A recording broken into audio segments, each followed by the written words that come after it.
Marit, I'm sure you've never been asked this question before, but what's your latest on the latest on tariffs? Well, look, we know this is coming now, and I would say, this was not the time for Doug Ford to. A premier doesn't quit his job when we're being plunged into a crisis like this. So he decided to quit his job. I'm running to be premier of this province, and I'm going to fight for every single job, every single person, in every single sector in this province, and that's what it's going to take. We need a strong, united approach to these tariffs, so we need to be doing this across the country, all 10 of us, not divided, but united. Do you prefer the slow, measured negotiation tactic, or hit them straight with the one for ones? Well, look, I think we have a number of tools in the toolbox that we're going to have to look at, absolutely. But look, Donald Trump, he's looking for weakness right now. And I will say that I think that Doug Ford, he's put us in just a unforgivable position when he decided to resign his job as premier and force us into this election. But I'm going to use this as an opportunity because I see this as a chance for people to vote for change, use the power of their vote to actually get things done for the province of Ontario. I'm here and we're here in Scarborough, and what I'm hearing from people today here is the cost of everything, especially homes, is through the roof. Groceries, it's already so high. People cannot afford another hit. And that's what we're looking at now.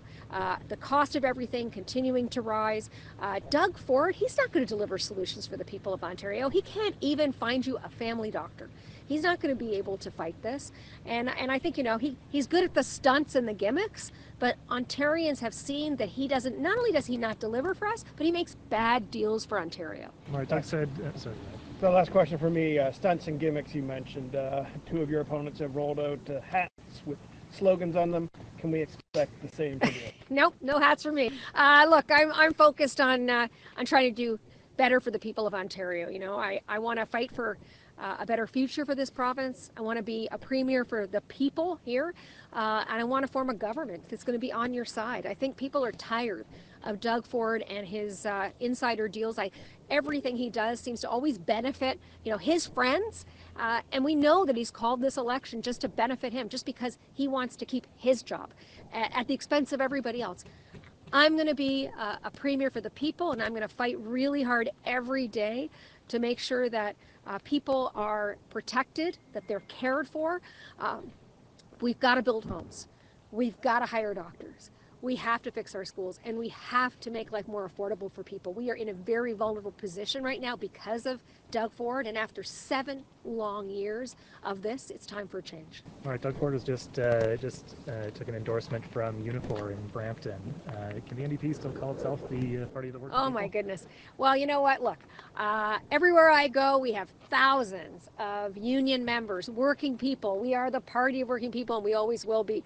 As we go on the road, more and more of those folks will be coming out to support us. We just got the endorsement, and I think it's quite a historic endorsement from the United Steelworkers. One of the largest private sector unions in the world is endorsing the NDP. That says a lot, but I will tell you what means more than anything is that working people, they know that we're on their side.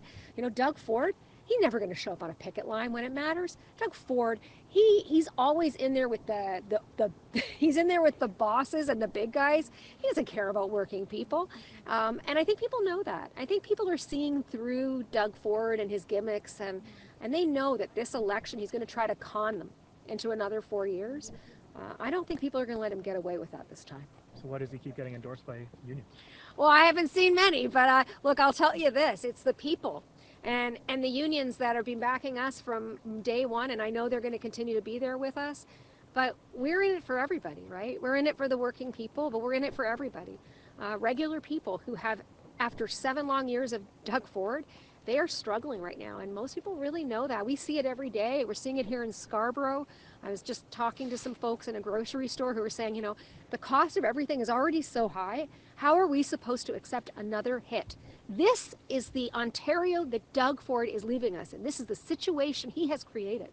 He decided to resign his job to save his own seat. I'm going to fight for everyone. I'm going to fight to be the premier that is going to represent all the people, and I'm never going to quit on them. Just on tariffs, Doug Ford said he would never raise a tax, despite all the billions in potential stimulus spending. If you were in that seat, where would that money come from? I'm not gonna raise anything either. So, but I'll say this to you. Like, again, we'll do what we need to do to protect people, right? To make sure that they are protected if this storm hits us. We'll be ready. But Doug Ford, he has left Ontario vulnerable, right? People are already struggling. They don't have the supports they need. Our emergency rooms are overwhelmed. People don't have a family doctor. The cost of housing, of rent, is through the roof. People are already struggling, and he's left us in this situation now. What Ontario needs is a premier who's going to care for people, who's going to fight for people, and who's never going to leave them behind and quit the job just when they need them most. And that's me. Thanks.